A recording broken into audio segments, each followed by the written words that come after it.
사도행전 21장 17절로 23절까지의 말씀 한 목소리로 합독하시겠습니다.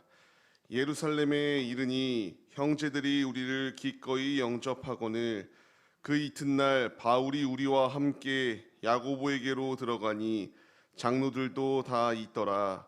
바울이 문안하고 하나님이 자기의 사역으로 말미암아 이방 가운데서 하신 일을 낱낱이 말하니 그들이 듣고 하나님께 영광을 돌리고 바울더러 이르되 형제여 그대도 보는 바와 바의 유대인 중에 믿는 자 수만 명이 있으니 다 율법의 열성을 가진 자라.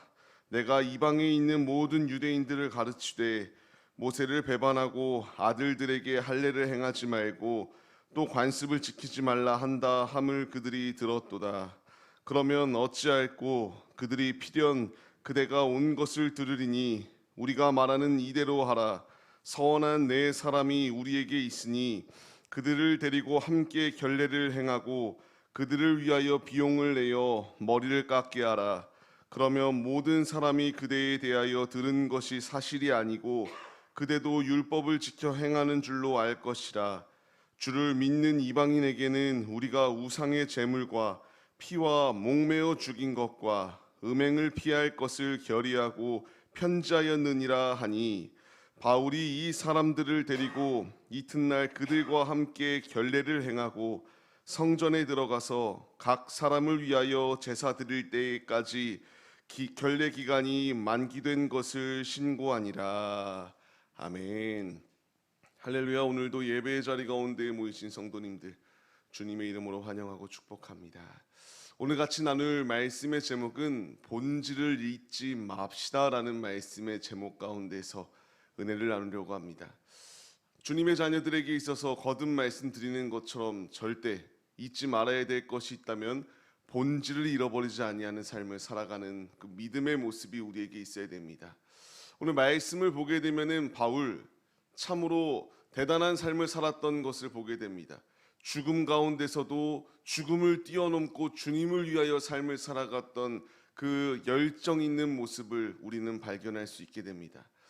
말씀을 보게 되면은 이 상황 가운데서 바울이 행하였던 것은 본질과 상관없는 것에서는 크게 얽매이지 아니하고 가운데서 관용을 베풀고 그 가운데서 자신을 낮췄던 모습들을 볼 수가 있게 됩니다. 우리에게 필요한 것도 이러한 모습입니다. 주님은 우리에게 빛과 소금의 역할을 감당하라고 부르셨습니다. 부르신 이 자리 가운데서 우리에게 필요한 것은 매 순간순간마다 나의 주장을 펼치고 내 주장이 맞다고 상대방을 억압하는 것이 아니라 믿는 자에게 필요한 것은 본질과 상관없는 것이 있다면 그 상관없는 본질에 얽매이는 것이 아니라 오직 본질 그 자체이신 예수 그리스도만을 붙들고 삶을 살아가야 된다는 것을 주님이 우리에게 말씀하시고 있습니다.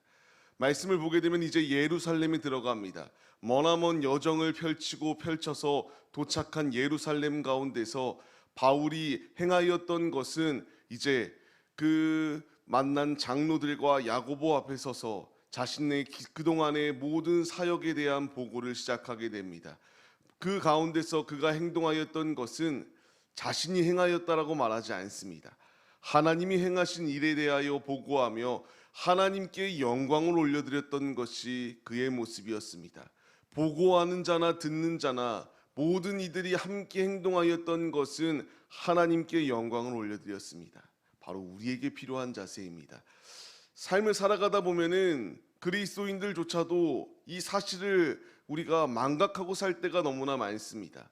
오직 우리가 영광 올려드려야 될 대상은 하나님임에도 불구하고 자꾸만 하나님의 영광을 우리가 가로채려고 하는 모습들이 너무나 많습니다. 내가 이러한 일을 했다. 내가 이렇게 성전 짓는데 큰 역할을 감당했다. 내가 주님의 일을 하는데 이렇게 내가 없으면 절대 할 수 없는 일을 내가 하였다. 모든 것을 자꾸 내가 했다라고 이렇게 이야기하는 경우들이 너무나 많습니다. 말씀 가운데서 바울이 행하였던 것은 내가 했다라는 고백이 아닙니다. 모든 것은 주님이 하셨다. 주님이 나를 도구로 쓰셔서 나는 도구로 쓰였을 뿐 내가 한 것은 아무것도 없다라고 하는 고백이 바울의 고백이었습니다. 우리 역시 그러한 고백으로 서야 됩니다. 우리가 교회를 나오고 교회 가운데 섬기는 모든 상황 가운데서 내가 하는 것이 아니라 주님이 하시는 것입니다.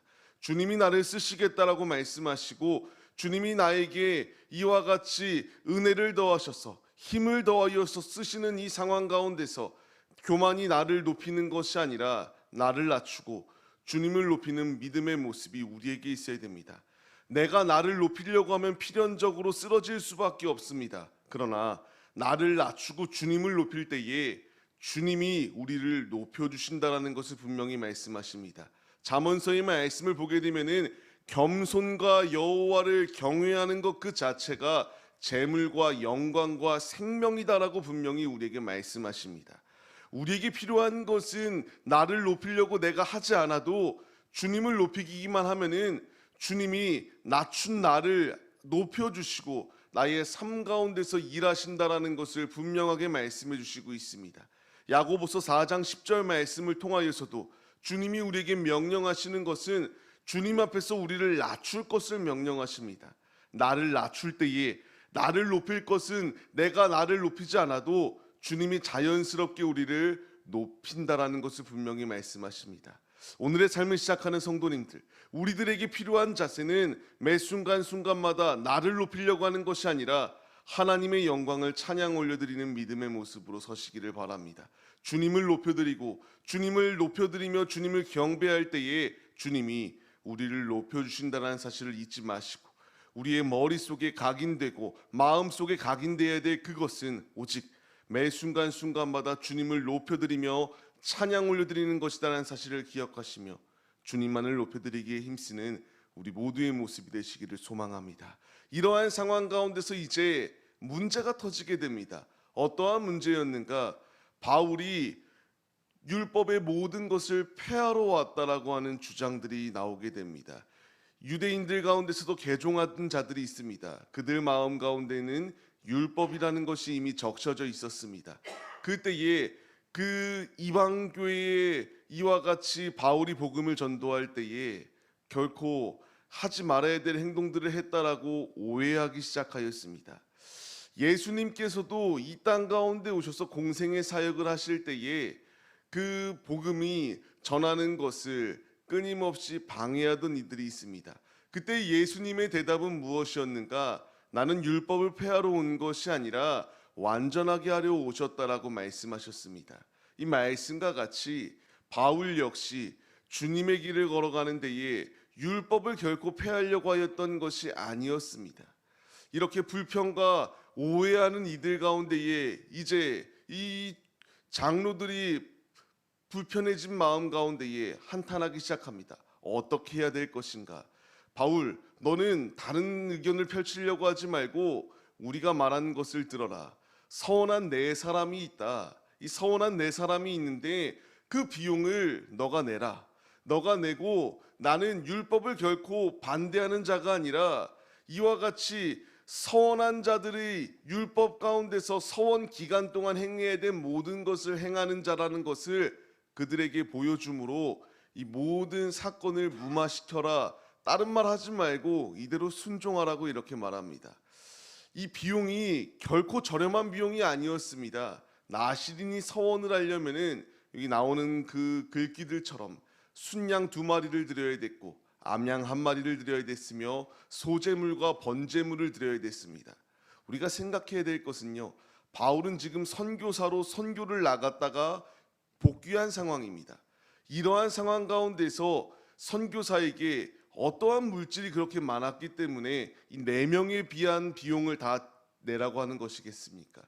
이렇게 불합리한 소리 가운데서 또 바울이 행동하였던 것은 순종하였습니다. 이 일이 이루어질 수 있도록 그대로 따랐습니다.